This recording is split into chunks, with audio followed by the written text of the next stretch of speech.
Welcome to 360 Tamil. இன்னைக்கு இந்த வீடியோல நம்ம எந்த படத்தோட எக்ஸ்பிளனேஷன் பத்தி பார்க்க போறோம்னா, மலையாள சினிமால 2008ல வெளியான சவுண்ட் ஆஃப் பூட் அப்படின்ற படத்தை பத்தி தான் பார்க்க போறோம். இது ஒரு பக்காவான சஸ்பென்ஸ் த்ரில்லர் படம்னு சொல்லலாம். இந்த படம் இப்ப தமிழ்ல இருக்கு, தந்தி ஒன்ல தான் இருக்கு. பார்க்கணும்னு நினைக்கிறவங்க ஃபுல் படத்தை பாருங்க. இந்த படத்துல நீங்க எதிர்பார்க்காத நிறைய ட்விஸ்ட் அண்ட் டர்ன்ஸ்லாம் வரும். இந்த படத்தோட எக்ஸ்பிளனேஷனுக்குள்ள போறதுக்கு முன்னாடி வீடியோக்கு ஒரு லைக் போடுங்க. அது மூலியமா இந்த வீடியோ இன்னும் நிறைய பேர்கிட்ட கொண்டு போய் சேர்க்கப்படும். மேற்கொண்டு டைம் வேஸ்ட் பண்ணாம நம்ம நேரடியா எக்ஸ்பிளனேஷனுக்குள்ள போயிடலாம். படத்தோட ஸ்டார்டிங் சீனே ஒரு செல்ல காட்டுறாங்க. அங்க நிறைய அப்பாவி ஆட்களை போலீஸுங்க அடிச்சிட்டு இருக்காங்க போல. அதுல ஒரு போலீஸ் இருக்காரு பாத்தீங்களா, அவரோட கால் முழுக்க அந்த கிளாஸ் பீஸ் ஒட்டணும் அப்படின்ற மாதிரி ஒட்ட வச்சிடுறாரு. இப்ப அந்த காலோட அந்த இடத்துக்கு போறாரு. போனவர் அந்த காலை வச்சு எட்டி மிதிக்கிறது. இத ஸ்டார்டிங்ல காமிச்சு இங்கதான் படத்தோட டைட்டில போடுறாங்க. ரிட்டையர்மெண்ட்டுக்கு ஃபங்க்ஷன் மாதிரிலாம் வைப்பாங்க பாத்தீங்களா, அந்த மாதிரி அப்துல்னு ஒருத்தர் ரிட்டையர் ஆக போறாரு. இப்ப ரிட்டையர் ஆக போற அப்துல் பேசுறதுக்காக வந்துடுறாரு. கண்டிப்பா நான் உங்க எல்லாரையும் மிஸ் பண்ணுவேன், குறிப்பா என்னோட ஃப்ரெண்ட்ஸை மிஸ் பண்ணுவேன் அப்படின்ற மாதிரி இவரோட ஃப்ரெண்ட்ஸை பத்தி சொல்றாரு. இவருக்கு மொத்தமா 2 ஃப்ரெண்ட்ஸ் இருப்பாங்க. ஒருத்தர் பேரு தாமஸ், இன்னொருத்தர் பேரு நம்பியார் அப்படின்றது. ரிட்டையர்மெண்ட் எல்லாம் முடிஞ்சிருச்சுல, இப்ப இவரோட வீட்டுக்கு தான் இவர் கார்ல போயிட்டு இருக்காரு. ரிட்டையர்மெண்ட் முடிஞ்சதுல ஒரே ஒரு வருத்தம் மட்டும்தான், இதுக்கப்புறம் போலீஸா யார் மேலயும் அதிகாரத்தை செலுத்த முடியாது. ஒரு சாதாரண ஆள் கூட என்ன பார்த்து பயப்பட மாட்டான், அதுதான் கஷ்டமா இருக்கு அப்படின்ற மாதிரி டிரைவர் கிட்ட புலம்பிக்கிட்டே வந்துட்டு இருக்காரு. பார்த்தா டிரைவர் ஒரு இடத்துல காரை நிறுத்திடுறாரு. யாரோ ரோட்ல மரத்தை போட்டு வச்ச மாதிரி இருக்கு, நான் கிளியர் பண்றேன் அப்படின்ற மாதிரி கிளியர் பண்றதுக்காக அந்த இடத்துக்கு போயிடுறாரு. அந்த டைம் குடிச்சிட்டு இருக்க அப்துல் இருக்கார்ல, யூரின் பாஸ் பண்ணிட்டு வந்துடலான்ற மாதிரி யூரின் பாஸ் பண்றதுக்காக வராரு. இவர் யூரின் போயிட்டு இருக்கும் போது கத்தியோட ஒரு நபர் வரான். அவன் யாருன்றதை நமக்கு தெளிவா காட்டல. அவன் இருக்கான்ல, இவரோட கழுத்தை அறுத்துட்டு சைலண்டா இங்க இருந்து கிளம்பிடுறான். இப்பதான் டிரைவரும் வண்டி எடுக்கிறதுக்காக வராரு. அப்பதான் இவர் இறந்து போயிருக்கிறது தெரிய வருது. உடனே போலீஸ்க்கு தகவலை கொடுத்துடுறாரு. மறுநாள் காலையில இது கிரைம் ஸ்பாட்டா மாறிடுது. சிஐயோட பேரு அரவிந்த் அப்படின்றது. அரவிந்தும் இந்த இடத்துல விசாரணை பண்ணிட்டு இருக்காரு. அதே மாதிரி எஸ்பி இருக்காருல, நேரடியா இந்த ஸ்பாட்டுக்கு கிளம்பி வந்துடுறாரு. என்ன நடந்திருக்க வாய்ப்பு இருக்குன்ற மாதிரி அனலைஸ் பண்ணி பாக்குறாரு. அதே மாதிரி டிரைவர் கிட்ட என்ன ஆச்சு அப்படின்ற மாதிரி கேட்கிறாரு. டிரைவரும் நடந்த விஷயத்தை எக்ஸ்பிளைன் பண்றாரு. யாரோ திட்டமிட்டு தான் ரோட்டுக்கு நடுவில் அதை போட்டிருக்காங்க போல அப்படின்ற மாதிரி இவர் யோசிக்கிறாரு. இப்போ ஒரு வயசான பத்திரிக்கைக்காரரை நமக்கு காட்டுறாங்க. அப்துல் இருக்கார்ல, 2-3 டெரரிஸ்ட பிடிச்சிருப்பாரு. அந்த குரூப்பை சேர்ந்த யாராவது இந்த கொலையை பண்ணிருக்க வாய்ப்பு இருக்குன்ற மாதிரிலாம் இந்த பெரியவர் சொல்லிட்டாரு. எஸ்பி தான் படத்தோட ஹீரோவா இருப்பாரு. இவரோட பேரு சித்தார்த் அப்படின்றது. இப்ப சித்தார்த்த இவரை பக்கத்துல கூப்பிட்டு பேசுறாரு. யாரு பண்ணிருப்பான்றதை நாங்க கண்டுபிடிக்கிறோம், நீங்களா ஒரு முடிவுக்கு வந்து எதையாவது எழுதிடாதீங்க, அதுக்கப்புறம் லீகலா நீங்க தான் பிரச்சனையை ஃபேஸ் பண்ணும் அப்படின்ற மாதிரிலாம் அவர்கிட்ட சொல்லிட்டாரு. அதே சமயம் சிஐ ஆனா அரவிந்த் கிட்ட பார்த்து என்ன ஏதுன்னு விசாரி, நான் கிளம்புறேன்ற மாதிரி இந்த ஸ்பாட்டை விட்டு கிளம்ப ஆரம்பிச்சிடுறாரு. இவர் கிளம்பி வந்துட்டு இருக்காருல, இவர் வந்துட்டு இருக்கும் போது ஒரு லேடி கிராஸ் பண்றாங்க. அதனால தெரியாதனமா இவர் இடிக்கிற மாதிரி போயிடுறாரு. அந்த லேடி கீழே எல்லாம் விழுந்துடுறாங்க. இவருமே ஹெல்ப் பண்ணும் அப்படின்ற மாதிரி ஹெல்ப் பண்றதுக்காக போறாரு. அந்த லேடியோட பேரு ஜானகி அப்படின்றது. அவங்க திங்ஸ் எல்லாம் கீழே விழுந்திருக்கு. இவர் அந்த திங்ஸ் எல்லாம் எடுத்து தராரு. அதே மாதிரி வயசானவங்கன்றதுனால ஒரு 100 ரூபாயா தராரு. நான் வேலை பார்க்காம காசு வாங்குறது இல்ல, நான் ஜோஷியம் நல்லா பார்ப்பேன், உங்க கையை கொடுங்கன்ற மாதிரி சொல்லிட்டாங்க. எனக்கு அதுல நம்பிக்கை இல்லை அப்படின்ற மாதிரி சொல்லிட்டாரு. இருந்தாலும் இவங்களுக்கு 100 ரூபாய் தரணும்ல, அதுக்காக வேணா பாருங்கன்ற மாதிரி கையை நீட்டுறாரு. இவங்களுமே கையை பார்த்து ஜோஷியத்தை சொல்ல ஆரம்பிக்கிறாங்க. இப்ப நீங்க ஒரு கேஸ் எடுத்திருக்கீங்க போல, அந்த கேஸ்ல உங்களுக்கு நிறைய ஆபத்துலாம் வர வாய்ப்பு இருக்குன்ற மாதிரி சொல்லிட்டாங்க. ஆபத்து தானே, போலீஸுக்கு இதெல்லாம் ரொம்ப சாதாரண விஷயம் தான், நான் பாத்துக்கிறேன் அப்படின்ற மாதிரி உங்களுக்கு 100 ரூபாயை தந்துட்டு இங்க இருந்து கிளம்புறாரு. இந்த ஜானகிக்கு பின்னாடி வேற ஒரு லேடி இருக்காங்க. அவங்களுமே ஹீரோ கிளம்புறத வித்தியாசமா பாக்குறாங்க. இப்ப அரவிந்த் ஹீரோக்கு கால் பண்ணி பேசுறாரு. சார், நம்ம கேஸ்ல புதுசா ஒரு தலைவலி, இறந்து போன அப்துலுக்கு நம்பியார்னு ஒரு ஃப்ரெண்ட் இருந்தார்ல, அந்த நம்பியாரோட பொண்ணு மிஸ் ஆகுறாங்களாம். நம்பியார் சார் உங்களை பார்த்து பேசணும்னு ஆசைப்படுறாரு, நீங்க வீட்டுக்கு போறீங்களான்ற மாதிரி கேக்குறாரு. போறன்ற மாதிரி ஹீரோவும் ஏத்துக்கிறாரு. இப்ப வேகமா கிளம்பி நம்பியாரை பாக்குறதுக்காக வீட்டுக்கு வந்துடுறாரு. அப்துலுக்கு 2 ஃப்ரெண்ட்ஸ் சொன்னோம் பாத்தீங்களா, தாமஸ் ஒரு ஃப்ரெண்டு, நம்பியார்ன்றவர் இன்னொன்று ஃப்ரெண்டா இருப்பாரு. அந்த நம்பியாரை பாக்குறதுக்காக தான் ஹீரோ வீட்டுக்கு வந்திருக்காரு. நம்பியாரோட பொண்ணு பேரு மீரா அப்படின்றது. அவங்களுக்கு சிங்கர் ஆகணும்ன்ற மாதிரி ஆசை இருக்கும். நிறைய சிங்கர்ஸ் கூட சேர்ந்த மாதிரி போட்டோ எல்லாம் எடுத்து வச்சிருப்பாங்க. இதை இவர் பார்த்துட்டு இருக்கும் போதே நம்பியார் இந்த இடத்துக்கு வந்துடுறாரு. இவதான் என்னோட பொண்ணு, பேரு மீரா, காலேஜ் படிக்கிற பொண்ணு, லவ் கிவ்னு போயிடக்கூடாதுன்றதுக்காக கவனமா தான் பாத்துக்கிட்டேன். ஆனா எனக்கு தெரியாமயே ஒரு பையனை லவ் பண்ணிருக்கா. அந்த பையனோட பேரு ராகுலாம். அந்த பையன் கூட கல்யாணம் பண்றதுக்காக போயிருக்கா. எவனோ கால் பண்ணி சொல்லிதான் இந்த விஷயமே எனக்கு தெரிய வருது. என் பொண்ணு எங்க இருந்தாலும் நீ தான் கண்டுபிடிக்கணும். அந்த பையனை என்ன பண்ணுவியோ தெரியாது, இதுக்கப்புறம் என் பொண்ணு பின்னாடி அவன் சுத்தவே கூடாது, பார்த்து இந்த விஷயத்தை ஹேண்டில் பண்ணு அப்படின்ற மாதிரி சொல்லிட்டாரு. நான் பாத்துக்கிறேன்ற மாதிரி ஹீரோ ஏத்துக்கிறாரு. இது சம்பந்தமா ஹீரோ அரவிந்த் கிட்ட பேசுறாரு. அந்த பையன் பேரு ராகுல் அப்படின்றது மட்டும்தான் உங்களுக்கு தெரியும். அவனை பத்தி பெருசா எந்த ஒரு டீட்டெயிலும் தெரியாது. அப்படி இருக்கும்போது அந்த பையனை எப்படி கண்டுபிடிக்கிறது அப்படின்ற மாதிரிலாம் யோசிக்கிறாங்க. இப்ப நம்பியார் பொண்ணு மீராவை நமக்கு காட்டுறாங்க. பெட்ல தான் படுத்துட்டு இருக்காங்க. இவங்க படுத்துட்டு இருக்கும் போது யாரோ தலகாணியை வச்சு இவங்களை நெரிச்சிட்டு இருக்காங்க. இவங்க தடுக்கிறதுக்கு எவ்வளவோ ட்ரை பண்றாங்க. ஆனா முடியாம ஒரு ஸ்டேஜ்ல மீரா இறந்து போயிடுறாங்க. இது எல்லாம் ஹீரோக்கு கனவா தான் வருது. ஹீரோ சட்டுன்னு கனவுல இருந்து முழிச்சிடுறாரு. இன்னைக்கு போய் நம்பியார் சாரை பார்த்து பேசணும் அப்படின்ற மாதிரிலாம் யோசிக்கிறாரு. இப்ப நம்பியாரோட வீட்டுக்கு வந்து காலிங் பெல்ல அடிச்சுக்கிட்டே இருக்காரு. கொஞ்சம் லேட்டா தான் யாரோ கதவை திறக்கிறாங்க. அது யாரு என்னன்னே ஹீரோக்கு தெரியல. நம்பியார் சார் இல்லையான்ற மாதிரி கேட்கிறாரு. நம்பியார் சாரை பார்க்கறதுக்காக தான் நானும் வந்தேன், எங்க போனாருன்னு தெரியல அப்படின்ற மாதிரி அவன் சொல்றான். அவனோட பேரு ராகுல்னு சொல்றான். இதை கேட்டோன்னா ஹீரோ பயங்கரமா ஷாக் ஆயிடுறாரு. நீ தான் அந்த பொண்ணை லவ் பண்ணியான்னு கேட்கிறாரு. ஆமான்ற மாதிரி சொல்றான். இப்ப அந்த பொண்ணை எங்கடா வச்சிருக்க அப்படின்ற மாதிரி இவரும் கோவமா காலரை பிடிக்கிறாரு. சார் முதல்ல காலர்ல இருந்து கையெடுங்க, நான் நடந்த விஷயத்த சொல்றேன் அப்படின்ற மாதிரி இவனும் இந்த இடத்துல சொல்ல ஆரம்பிக்கிறான். பந்த் டைம் ராகுலும் காலேஜுக்காக போயிட்டு இருக்காரு. அப்ப வழியில மீரா நிறுத்துறாங்க. பந்த் டைம் வண்டிலாம் நிக்காதுன்னு உங்களுக்கு தெரியாதா? நீங்க தானே லிஃப்ட் தரணும், நீங்க பாட்டுக்கு போய்கிட்டே இருக்கீங்க. இத்தனைக்கும் நான் நம்பியார் சாரோட பொண்ணு அப்படின்ற மாதிரிலாம் பேசுறாங்க. நம்பியார் சார் பொண்ணுனா நான் லிஃப்ட் தரணுமா? என்னால லிஃப்ட் தர முடியாதுன்ற மாதிரி இவர் கோவமா கிளம்பி போயிடுறாரு. அப்படி கிளம்பி போனவருக்கு மனசு கேட்க மாட்டேங்குது. சரி ஹெல்ப் பண்ணுவோன்ற மாதிரி திரும்பி இவங்களை கூட்டு போறதுக்காக வந்துடுறாரு. ஓவரா சீன் போடாம இருந்தனா கூட்டு போவன்ற மாதிரி சொல்றாரு. இவங்களும் சரின்ற மாதிரி ஏத்துக்கிறாங்க. இப்ப டிராவல் பண்ணி மீராவை காலேஜ்ல வெட்டுறதுக்காக வந்துடுறாரு. வர வழியில ரொம்ப ஜென்யூனா நடந்துகிட்டீங்க, வேணும்ட்டே ஸ்பீட் பிரேக்கர்ல ஏத்தல, நீங்க நல்ல பையனா தான் இருக்கீங்க அப்படின்ற மாதிரி மீரா சிரிச்சுக்கிட்டே போறாங்க. இவரும் மீராவை சிரிச்சுக்கிட்டே பாக்குறாரு. இதுலயே இவங்க ரெண்டு பேருக்கும் ஒருத்தர் பிடிக்க ஆரம்பிச்சிடும். இது மூலியமா இவங்க ரெண்டு பேருமே அடிக்கடி மீட் பண்ணி பழகலாம் ஆரம்பிப்பாங்க. கண்டிப்பா இந்த கல்யாணத்துக்கு நம்பியார் ஏத்துக்க மாட்டாருன்ற மாதிரி அவங்க சொல்றாங்க. அப்ப என்னதான் பண்றது அப்படின்ற மாதிரி இவங்க ரெண்டு பேருமே அடிக்கடி கலந்து பேசிட்டு இருக்காங்க. ஒரு நாள் இவர் என்ன சொல்றாருன்னா, நம்ம ரெண்டு பேருமே ரெஜிஸ்டர் மேரேஜ் பண்ணிடுவோம், முதல்ல காலேஜ் எல்லாம் படிச்சு முடிப்போம், அதுக்கப்புறம் மேரேஜ் பண்ணிக்கிட்டதை பத்தி அப்பா கிட்ட சொல்லுவோம், அவர் கண்டிப்பா ஏத்துப்பாரு அப்படின்ற மாதிரிலாம் சொல்றாரு. சரி என்னைக்கு ரெஜிஸ்டர் மேரேஜ் பண்ணிக்கலாம் அப்படின்ற மாதிரி கேக்குறாங்க. இவரும் ஒரு நாள் சொல்லிடுறாரு, எப்படியாவது சமாளிச்சுட்டு வந்துரு, நம்ம ரெண்டு பேருமே கல்யாணம் பண்ணிக்க போலாம் அப்படின்ற மாதிரி சொல்றாரு. ஒரு நாள் ஈவினிங் இவங்களும் ஒரு ஹோட்டல்ல ஸ்டே பண்றதுக்காக வந்துடுறாங்க. மறுநாள் காலையில கல்யாணம் பண்ற மாதிரி பிளான் இருக்கும். அந்த ஹோட்டலோட ஓனரா ஒரு பெரியவர் தான் இருக்காரு. அந்த பெரியவர்கிட்டயும் விஷயத்த சொல்லிடுறாங்க. அதே சமயம் இந்த ராகுல் இருக்கார்ல, ரெண்டு பேருமே ஒரே ரூம்ல தங்க போறோம் அப்படின்ற மாதிரி சொல்லிட்டாரு. ஆனா இந்த பெரியவர் அதுக்கு ஏத்துக்க மாட்டாரு. கல்யாணம் முடியறதுக்கு முன்னாடி இப்படி தங்க நான் விட மாட்டேன், தனித்தனியா தான் தங்கணும் அப்படின்ற மாதிரி சொல்லிட்டாரு. சரின்ற மாதிரி இவங்களும் ஏத்துக்கிறாங்க. ரெண்டு பேருமே உட்காந்து சாப்பிட்டுட்டு இருக்காங்க. அப்ப ராகுல் இருக்கார்ல, இவங்க காலெல்லாம் டச் பண்ணிட்டு இருக்காரு. இவங்களுமே லைட்டா வெக்கப்பட்டு இருக்காங்க. இதையுமே அந்த பெரியவர் கவனிச்சிடுறாரு. கல்யாணத்துக்கு முன்னாடி இப்பெல்லாம் பண்றது சரி கிடையாது தம்பி அப்படின்ற மாதிரி சொல்லிட்டாரு. அந்த பெரியவரோட பேரு சங்கர் அப்படின்றது. இந்த பெருசு வேற அப்படின்ற மாதிரி ராகுல் கோவப்படுறாரு. ராகுலும் ஒரு வேலை இருக்குன்ற மாதிரி பைக் எடுத்துட்டு இங்க இருந்து கிளம்பிடுறாரு. ராகுல் எப்போ ஒருவருன்ற மாதிரி இவங்க பார்த்துட்டு இருக்காங்க. அப்ப பெரியவர் மீரா கிட்ட பேசுறதுக்காக வராரு. எனக்கு என்னமோ இந்த பையன் நல்ல பையன் மாதிரி தெரியலமா, நீ நல்லா யோசிச்சு முடிவு பண்ணு, இன்னும் ஒரு நாள் யோசிக்க உனக்கு டைம் இருக்கு அப்படின்ற மாதிரிலாம் சொல்லிட்டு போறாரு. என்ன இப்படி சொல்லிட்டு போறாரு அப்படின்ற மாதிரி இவங்களும் இந்த இடத்துல யோசிச்சுட்டு இருக்காங்க. போன ராகுலுமே இந்த இடத்துக்கு வந்துடுறாரு. எங்க போனேன்னு மீரா கேக்குறாங்க. தூக்க மாத்திரை வாங்குறதுக்காக தான் போனேன், இந்த பெரியவர் தொல்லை குத்துக்கிட்டே இருக்காரு, தூங்க வச்சிடலாம் அப்படின்ற மாதிரி சொல்லிட்டாரு. அப்ப பெரியவரும் ராகுல பக்கத்துல கூப்பிட்டு பேச ஆரம்பிக்கிறாரு. இந்த பொண்ணியா கல்யாணம் பண்ணணும்னு நினைச்ச, இந்த பொண்ணு உனக்கு சரிப்பட்டு வரமாட்டா, யோசிச்சு முடிவு பண்ணு அப்படின்ற மாதிரி சொல்லிட்டாரு. ஏன் அப்படி சொல்றீங்க அப்படின்ற மாதிரிலாம் ராகுல் கேக்குறாரு. ஏன் எதுக்குன்னா கேட்காத, உன் நல்லதுக்காக சொல்றேன்ற மாதிரி இந்த பெரியவர் சொல்லிட்டாரு. ராகுலுக்கு லைட்டா குழப்பமா இருக்கு. ராகுல் இருக்காரு பாத்தீங்களா, இந்த பெரியவரை தூங்க வைக்கணும்னு நினைக்கிறாரு. இப்ப பப்பாளி ஜூஸ் ரெடி பண்ணி இவர் குடிச்ச மாதிரி பாவலா பண்றாரு. இப்ப பெரியவர் வரும்போது நீங்க குடிங்கன்ற மாதிரி பெரியவர் கிட்ட தராரு. பெரியவரும் சரின்ற மாதிரி வாங்கி குடிச்சிடுறாரு. அதுலதான் இவர் தூக்க மாத்திரையை கலந்திருக்காருல, பெரியவருக்கு பயங்கரமா மயக்கம் வருது. இவருமே கைத்தாங்களா ஒரு இடத்துக்கு கூட்டு வந்து படுக்க வச்சிடுறாரு.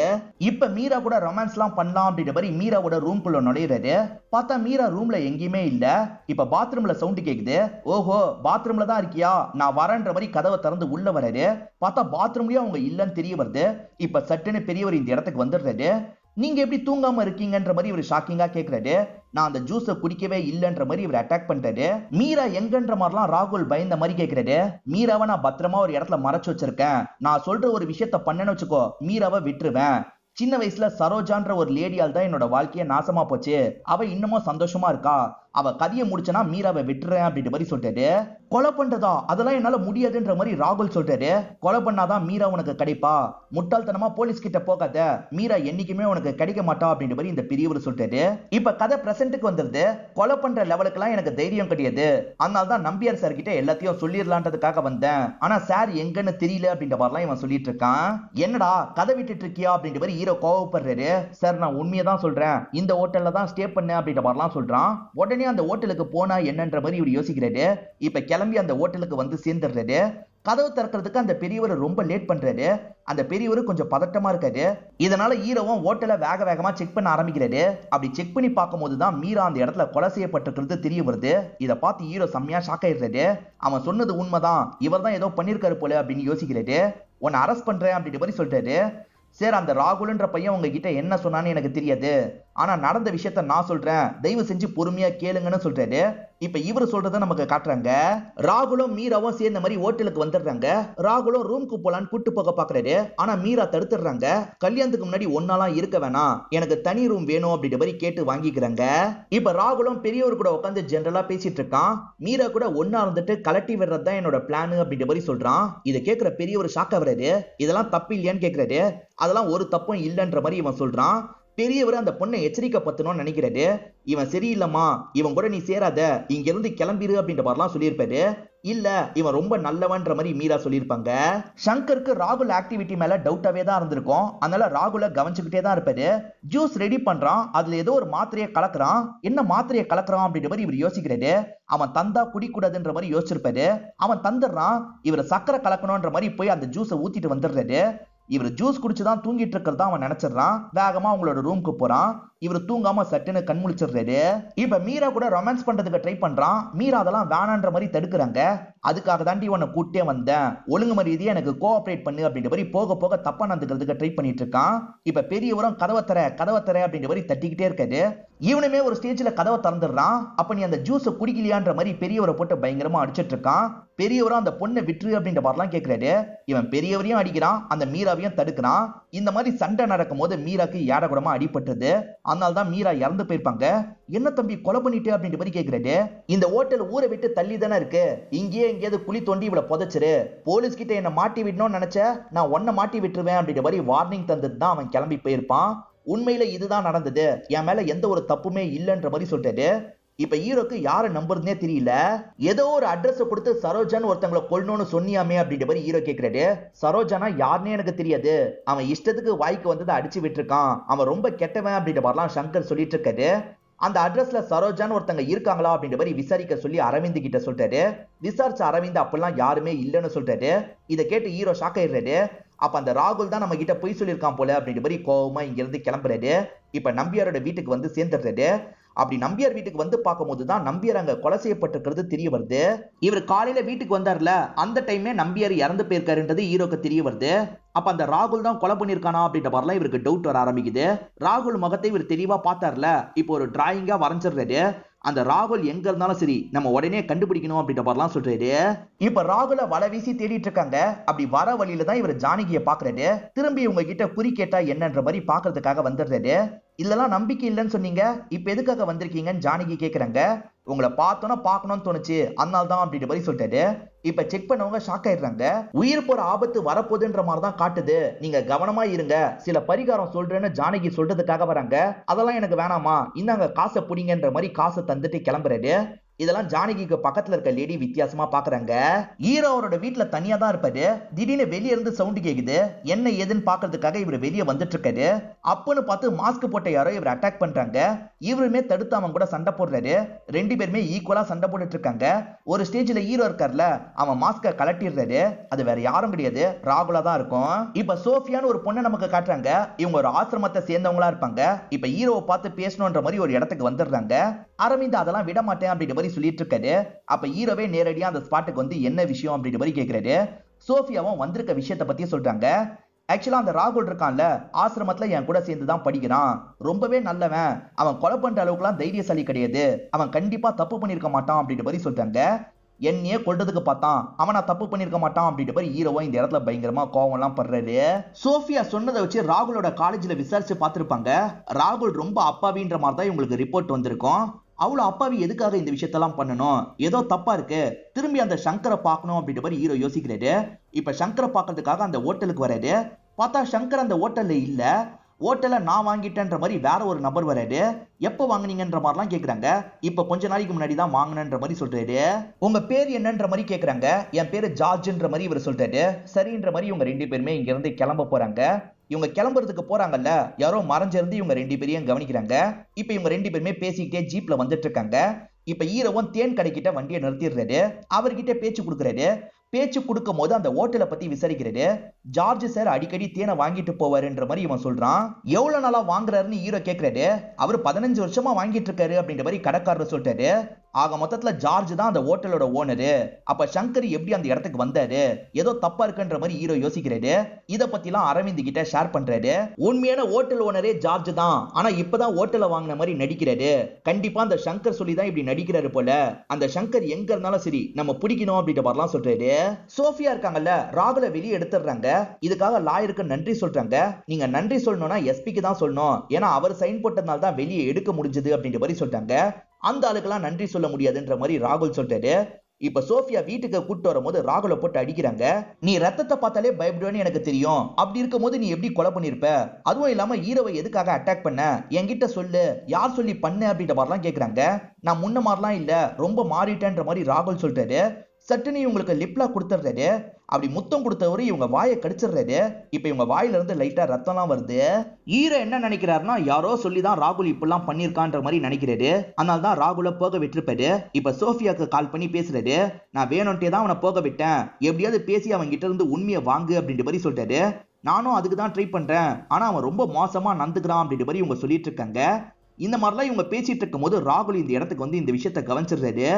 ஓஹோ, என்னை பத்தி தெரிஞ்சுக்கிட்டு அவங்க கிட்ட சொல்ல போறியா, இதுக்கப்புறம் இந்த மாதிரிலாம் பண்ணோன்னு நினைச்ச ஃப்ரெண்டுன்னு கூட பார்க்க மாட்டேன், உன் கதையை முடிச்சிருவேன் அப்படின்ற மாதிரி மிரட்டுறாரு. அந்த ராகுல் எங்க போறான் வரான்றதை பார்க்கலான்ற மாதிரி அவனுக்கு தெரியாம இவங்க 2 பேருமே ஃபாலோ பண்ணிட்டு இருக்காங்க.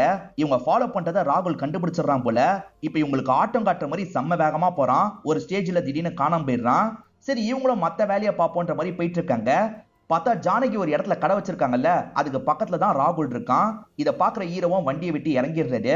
இப்ப ராகுல் கிட்ட பேசுறதுக்காக பக்கத்துல வந்துடுறாரு. யார் சொல்லி என்ன கொல்றதுக்காக வந்த, ஒழுங்கா சொல்லுன்னு கேக்குறாரு.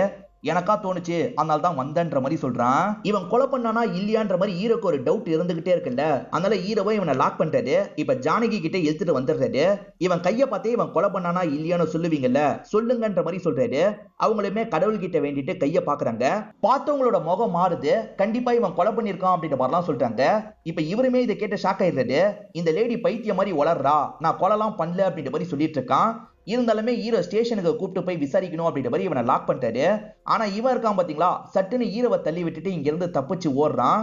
இவன் தப்பிச்சு ஓடினதுனால ஹீரோவும் விட்டுறாரு. இங்க நடந்த எல்லா விஷயத்தையும் ஜானகிக்கு பக்கத்துல உட்காந்து இருக்க லேடி இருக்காங்கல்ல, கொஞ்சம் வித்தியாசமா பாத்துட்டு இருக்காங்க. இப்ப ஹீரோவும் அரவிந்தும் சேர்ந்த மாதிரி எப்படியாவது அவனை கண்டுபிடிக்கணும் அப்படின்ற மாதிரிலாம் யோசிச்சுட்டு இருக்காங்க. அப்பதான் சோஃபியா பார்த்து பேசுறதுக்காக இந்த இடத்துக்கு வந்திருக்காங்க. சார், ராகுல் ரொம்ப நல்லவன், என்கிட்ட வேணும்ட்டே தான் மூர்க்கமா நடந்திருக்கான். அவன் நடந்துகிட்ட விதத்துக்காக அன்னைக்கே என்கிட்ட மன்னிப்பு கேட்டுட்டான். அதே மாதிரி அவன் என்ன ஒன் சைடா லவ் பண்ணிருக்கான், இப்பதான் அந்த லவ்வை வெளிப்படுத்தினா. அவன் ரொம்ப நல்லவன் சார், அவனை அவசரப்பட்டு எதுவும் பண்ணிடாதீங்க, உண்மையான குற்றவாளியை கண்டுபிடிங்க, என்னோட ராகுலை என்கிட்டயே திரும்பி தந்துருங்க அப்படின்ற மாதிரிலாம் கேக்குறாங்க. நான் பாத்துக்கிறேன், நீ கிளம்புன்ற மாதிரி அனுப்பி விடுறாரு. நைட்டு நேரம் யாரோ ஹீரோவை வேவ் பார்த்துட்டு இருக்காங்க. ஒரு ரூம்ல இருந்து வேற ஒரு ரூமுக்கு ஹீரோ நடந்து போயிட்டு இருக்காரு. அப்பன்னு பார்த்து யாரோ கன்னை வச்சு ஷூட் பண்றாங்க. நல்ல வேலையா ஹீரோ ஜஸ்ட் மிஸ்ல மிஸ் ஆயிடுறாரு. இப்ப உசாரான ஹீரோ இருக்கார்ல, யாரு ஷூட் பண்ணாங்கன்னு பாக்குறதுக்காக வெளியே வராரு. இப்ப இவர் எய்ம் பண்ணி ஷூட் பண்றாரு. அவன் மேல புல்லட் பட்டது போல அவனோட ரத்தம் ஒரு இடத்துல சதறி கிடக்குது. அவன் பக்கத்துல தான் எங்கேயாவது இருக்க வாய்ப்பு இருக்கு, பிடிக்கணும்ன்ற மாதிரி வேகமா துரத்துறாரு. ஒரு ஸ்டேஜ்ல அந்த குற்றவாளியை பிடிச்சிடுறாரு. ஆனா யாரை இவர் பிடிச்சாரு அப்படின்றத தெளிவா நமக்கு காட்ட மாட்டாங்க. ஸ்டார்டிங்க ஒரு வயசான மீடியா நபரை நமக்கு காமிச்சாங்கல்ல, அவருமே குற்றவாளியை கண்டுபிடிச்சிங்களா இல்லையான்ற மாதிரி கேள்வி கேட்டுட்டு இருக்காரு. குற்றவாளியை கண்டுபிடிச்சாச்சு, அந்த குற்றவாளி யாருன்றது உங்களுக்கும் தெரியும், என்ன சார் நான் சொல்றது சரிதானன்னு கேக்குறாரு. இப்ப இந்த மீடியா பர்சனோட முகமே மாறிடுது. எனக்கெல்லாம் குற்றவாளி யாருன்னு தெரியாதுன்ற மாதிரி வேகமா இங்க இருந்து கிளம்பிடுறாரு. ஹீரோ யாரை கண்டுபிடிச்சாரு அப்படின்றது நமக்கு தெரியல. இப்ப சீனியர் கேஸோட அப்டேட்டை பத்தி தெரிஞ்சுக்கிறதுக்காக வந்திருக்காரு. இவர்கிட்ட ஹீரோ எக்ஸ்பிளைன் பண்ணும் போது தான் என்ன நடந்தது அப்படின்றத தெளிவா நமக்கு காட்டுறாங்க. ராகுல் ஒரு ஆசிரமத்தை சேர்ந்தவரா இருப்பாரு. அந்த ஆசிரமத்துக்கு வராரு. அந்த ஆசிரமத்தோட ஹெட் இருக்காங்கல்ல, உன் அப்பா கிட்ட இருந்து உனக்கு லெட்டர் வந்திருக்கு அப்படின்ற மாதிரி சொல்லிட்டாங்க. என்ன சொல்றீங்க அப்படின்ற மாதிரி இவர் ஆச்சரியப்படுறாரு. ராகுல் குழந்தையா இருக்கும் போது யாரோ ஆசிரமத்தோட வாசல்ல வச்சுட்டு போயிருப்பாங்க. அப்பயே ஒரு லெட்டர் வச்சிருப்பாங்க. என் குழந்தைய நான் கண்டிப்பா திரும்பி வாங்கிப்பேன், லெட்டர் போட்டு வாங்கிக்கிறேன் அப்படின்ற மாதிரி தான் மென்ஷன் பண்ணிருப்பாங்க. அந்த லெட்டர் தான் இந்த லெட்டரு, நீ உன் அப்பாவை பார்க்க போன்ற மாதிரி சொல்லிட்டாங்க. இவருமே அந்த அட்ரஸுக்கு போலான்ற மாதிரி அந்த அட்ரஸ்க்கு கிளம்பி வந்துடுறாரு. அங்க இருக்கவர் வேற யாரும் கிடையாது, சங்கர் தான் இருப்பாரு. நீங்க தான் என்னோட அப்பாவா அப்படின்ற மாதிரி இவர் கேட்டுட்டு இருக்காரு. ஆமான்ற மாதிரி சங்கர் சொல்லிட்டாரு. இன்னும் நீ தெரிஞ்சுக்க வேண்டியது நிறைய இருக்கு, பொறுமையா சொல்றன்ற மாதிரி இவரை எக்ஸ்பிளைன் பண்றாரு. இவர் எக்ஸ்பிளைன் பண்றதை நமக்கு பிளாஷ்பேக்கா காட்டுறாங்க. டீ எஸ்டேட்ல நிறைய பேர் வேலை பார்ப்பாங்கல்ல, போலீஸுங்க என்ன பண்றாங்கன்னா அந்த லேடிஸ் கிட்ட அடிக்கடி தப்பா நடந்துக்கிறாங்க. இதை வெளியே கொண்டு வரணும்ன்ற மாதிரி மீடியாவை சேர்ந்தவர் இதை மீடியால வெளியிட்டுறாரு. சங்கர் தான் வெளியிட்டிருப்பாரு. இது தெரிஞ்சு போலீஸ் ஆட்கள்லாம் இந்த இடத்துக்கு வந்துடுறாங்க. எங்களுக்கு எதிராகவே நியூஸ் போடுறீங்களா அப்படின்ற மாதிரி இவங்களை போட்டு அடிக்கிறாங்க. ஆக்சுவலா இப்போ ஒரு வயசான மீடியால காமிக்கிறாங்கல்ல, இவர் சங்கர் கிட்ட வேலை பார்த்தவரா இருப்பாரு. இதுக்கப்புறம் இந்த மாதிரி நியூஸ்லாம் வரக்கூடாதுன்னு இன்ஸ்பெக்டர் சொல்லிட்டாரு. ஆனா சங்கர் கேட்க மாட்டாரு. இதனால இன்ஸ்பெக்டரும் அப்செட் ஆன மாதிரி இங்க இருந்து கிளம்பிடுறாரு. இப்ப சங்கர் பொண்ணும் வேற ஒரு பொண்ணும் பேசிக்கிட்டே வந்துட்டு இருக்காங்க. அந்த இடத்துக்கு அந்த இன்ஸ்பெக்டர் இருக்கார்ல, அந்த சங்கர் பொண்ணோட ஃப்ரெண்டை தூக்கிடுறாரு. இத சங்கர் பொண்ணு பார்த்து ஷாக் ஆகுறாங்க. விடக்கூடாது, நம்ம ஏதாவது பண்ணணும் அப்படின்ற மாதிரி இவங்களும் யோசிக்கிறாங்க. அதே மாதிரி எதிர் தரப்புல போலீஸ் ஆளுங்களை நமக்கு காட்டுறாங்க. ஸ்டார்டிங்ல ஒரு 3 பேரை காமிச்சாங்கல்ல, அவங்க தான் முக்கியமான பொறுப்புல இருப்பாங்க. அவங்களுக்கு அவ்வளவு தைரியம் ஆயிடுச்சா, நம்ம ஏதாவது பண்ணணும் அப்படின்ற மாதிரி யோசிக்கிறாங்க. இப்ப ஆபீஸ்க்கு வந்து அவங்க எல்லாரையும் அடிச்சு இழுத்துட்டு வந்துடுறாங்க. அதே மாதிரி அந்த பொண்ணு கிட்ட நீ எங்களுக்கு எதிராக ஸ்டேட்மெண்ட்லாம் தரக்கூடாதுன்னு சொல்றாங்க. இல்ல, நான் பார்த்த விஷயத்த சொல்லுவேன், என்ன நடந்தாலும் சரி நான் சொல்லுவேன்ற மாதிரி இந்த பொண்ணு சொல்றா. அதனால இந்த பொண்ணு கிட்ட தப்பா நடந்துக்கணும் அப்படின்ற மாதிரி முடிவு பண்றாங்க. ரேப் பண்ணி கொடூரமா இந்த பொண்ணை சாவடிச்சிருவாங்க. அதே மாதிரி மத்தவங்கள ரொம்ப கொடூரமா டார்ச்சர் பண்ணிருப்பாங்க. அவங்கள வச்சு இந்த கேஸ் எல்லாம் க்ளோஸ் பண்ணிருவாங்க. அப்படியே பல வருஷங்கள் ஓடி இருக்கும். இருந்தாலும் சங்கர் இருக்கார்ல, அவங்கள பழி வாங்கணும்னு நினைச்சிருப்பாரு. உன் அக்காவோட சாவுக்கு காரணமான அந்த 3 பேர்ல நான் அப்துல்ல பழி வாங்கிட்டேன், மீதி 2 பேர் இருக்காங்க, அவங்களையும் சீக்கிரமா பழி வாங்கணும். அதுல அடுத்த டார்கெட் நம்பியார் தான். நம்பியாரோட பொண்ணு ஓடி போயிட்டு தான் அவனை நம்ப வச்சிட்டேன். அந்த பொண்ணு என்கிட்ட தான் இருக்கா, அந்த பொண்ணை சாவடிச்சு வீட்டுக்கு அனுப்பி வைக்கணும் அப்படின்ற மாதிரி சொல்லிட்டாரு. இங்கதான் இருக்கான்ற மாதிரி மீராவை காட்டுறாரு. அந்த 3 பேரை கொல்றது ஓகேப்பா, ஆனா இந்த பொண்ணு என்ன தப்பு பண்ணா, இந்த பொண்ணை விட்டுலான்னு சொல்லிட்டாரு. உன் அக்கா மட்டும் என்னடா தப்பு பண்ணா, உன் அக்காவை நாசம் பண்ணாங்கல்ல, விடக்கூடாது அப்படின்ற மாதிரிலாம் அப்பா சொல்லிட்டாரு. ஆனா பையன் விடணும்னு நினைக்கிறாரு. இவங்க 2 பேருக்குள்ள பயங்கர ஆர்குமெண்ட் எல்லாம் போயிட்டு இருக்கு. ஒரு ஸ்டேஜ்ல அப்பாவை மீறி மீராவை இங்க இருந்து அனுப்பி விடுறாரு. மீராவும் தப்பிச்சு ஓடிட்டு இருக்காங்க. அப்ப தெரியாதனமா ஒரு இடத்துல ஸ்லிப் ஆகி பொத்துன்னு கீழே விழுந்துடுறாங்க. ஒரு கல்லுல இவங்க தலை இடிச்சு இவங்க ஸ்பாட்லயே இறந்து போயிடுவாங்க. இத பாக்குற சங்கர் இருக்காருல, இவளோட விதி அவ்வளவுதான், அடுத்துதான் நம்பியாரோட கதையை நான் போய் முடிக்கிறேன் அப்படின்ற மாதிரி சொல்லிட்டாரு. இதுக்கப்புறம் நீங்க எதுக்குப்பா நம்பியாரோட கதையை முடிக்கணும், நானே என்னோட கையால அவன் கதையை முடிக்கிறேன்ற மாதிரி இவரு கிளம்பி போயிருப்பாரு. அந்த இடத்துக்கு வந்தவரு நான் தான் சங்கரோட பையன்னு சொல்லிட்டாரு. இதை கேட்டு நம்பியார் ஷாக் ஆயிட்டு இருப்பாரு. இவர் சட்டுன்னு நம்பியாரோட கழுத்தை நெரிச்சு சாவடிச்சிடுறாரு. சாவடிச்சவரு கிளம்பலாம் நினைப்பாரு. அதுக்குள்ள ஹீரோ அந்த இடத்துக்கு வந்துடுறாரு. ஹீரோ கிட்ட புதுசா ஒரு கதை விடலான்னு யோசிச்சிருப்பாரு. நானும் மீராவும் லவ் பண்ணுவோம் அப்படின்ற மாதிரி கதைலாம் விட்டுருப்பாரு. இப்ப கதை பிரசன்ட்டுக்கு வந்துருது. ஹீரோவை யாரோ ஷூட் பண்ணாங்கல்ல, அது யாருன்றதை இப்பதான் நமக்கு காட்டுறாங்க. ஆக்சுவலா அந்த சங்கர் தான் ஷூட் பண்றதுக்கு ட்ரை பண்ணிருப்பாரு. ஆனா ஹீரோ சங்கரை லாக் பண்ணிடுறாரு. என் பையன் இன்னும் வெளியே தானே இருக்கான், அவன் வேலையை முடிச்சிருவான்ற மாதிரிலாம் சங்கர் சொல்லிட்டாரு. இப்ப மீதி இருக்கிறது ஒருத்தர் மட்டும்தான், அவரை எப்படியாவது காப்பாற்றணும் அப்படின்ற மாதிரி சீனியர் சொல்லிட்டாரு. சரி, இருந்தாலும் தாமஸ் பண்ணது தப்புன்ற மாதிரி ஹீரோ சொல்லிட்டாரு. தப்பு தான், அதுக்கான தண்டனையை நம்ம தான் வாங்கி தரணும், அவங்கள தரவிடக்கூடாது, எப்படியாவது தடுக்கணும் அப்படின்ற மாதிரி சொல்றாரு. தாமஸோட உயிருக்கு ஆபத்து இருக்குல்ல, அதை பத்திலாம் தாமஸ் கிட்ட எடுத்து சொல்றாங்க. ஹீரோ இருக்கார்ல, நீ கூட இருந்து தாமஸை கவனிச்சுக்கோன்ற மாதிரி சொல்றாரு. அரவிந்தோ சரின்ற மாதிரி ஏத்துக்கிறாரு. நம்ம போலான்ற மாதிரி ஹீரோவும் ஜீப்ல வந்துட்டு இருக்காரு.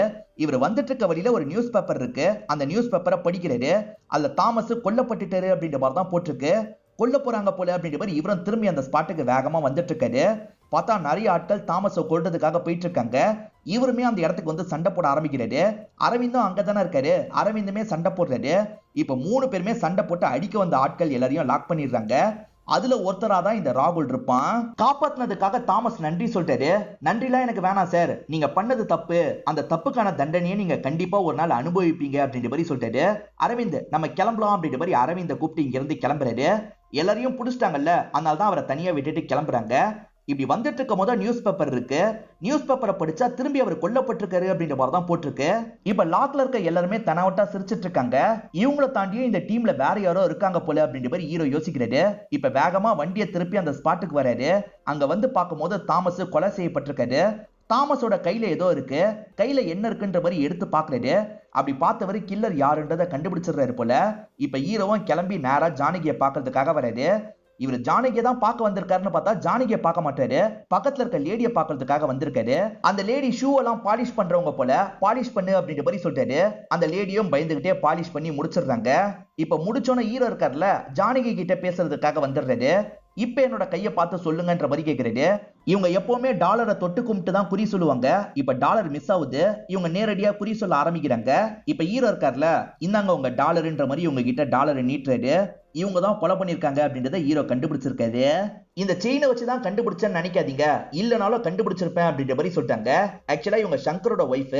சங்கரை பத்தி விசாரிக்கும் போதுதான் சங்கரோட ஒய்ஃபை பத்தி தெரிய வந்திருக்கும்.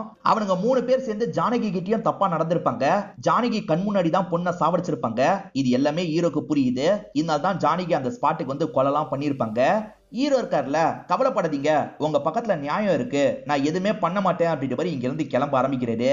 எதுக்காக பக்கத்துல இருக்க லேடியை வித்தியாசமா காமிச்சாங்கன்ற மாதிரி உங்களுக்கு ஒரு கேள்வி வரும்ல. இப்பதான் அதுக்கான காரணத்தை நமக்கு காட்டுறாங்க. ஆக்சுவலா பக்கத்துல இருக்க லேடி இருக்காங்கல்ல, ஒரு போட்டோவை எடுத்து சோகமா பாக்குறாங்க. சங்கர் பொண்ணோட ஃப்ரெண்டை தூக்கிட்டு போன மாதிரி காமிச்சாங்கல்ல, அந்த பொண்ணை ரேப் பண்ணி சாவடிச்சிருப்பாங்க. அந்த பொண்ணோட அம்மாவா தான் இந்த லேடி இருப்பாங்க. இவங்களுமே அந்த கேங்ல ஒருத்தங்களா தான் இருப்பாங்க. இப்ப பொண்ணை நினைச்சு லைட்டா ஃபீல் பண்றாங்க. பரவாயில்ல, குற்றவாளிங்க தண்டிக்கப்பட்டுட்டாங்கல்ல அப்படின்ற மாதிரி கொஞ்சம் நிம்மதியா ஆகுறாங்க. இதோடயே இந்த படம் முடியுது. இந்த படத்துல வந்த ட்விஸ்ட் அண்ட் டர்ன்ஸ்லாம் உங்களுக்கு பிடிச்சிருக்கும் நம்புறேன். இந்த வீடியோ உங்களுக்கு பிடிச்சிருந்ததுன்னா லைக் பண்ணுங்க, கமெண்ட் பண்ணுங்க, மறக்காம 360 தமிழ் சேனலை சப்ஸ்கிரைப் பண்ணுங்க. தொடர்ச்சியா இந்த மாதிரி வீடியோக்கள் வந்துகிட்டே தான் இருக்கும்.